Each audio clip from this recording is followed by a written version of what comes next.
Gina with WTI.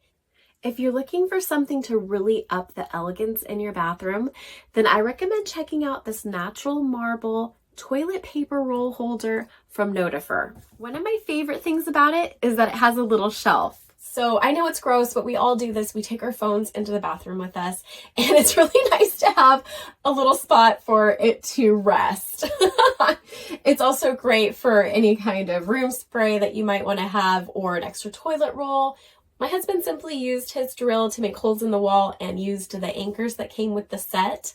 And they even have these covers for the screws, so it gives it a nice finished look.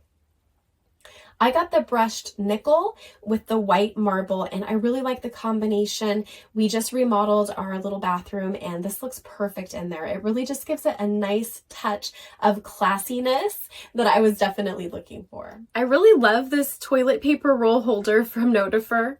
It's been perfect for us, and that's my point of view.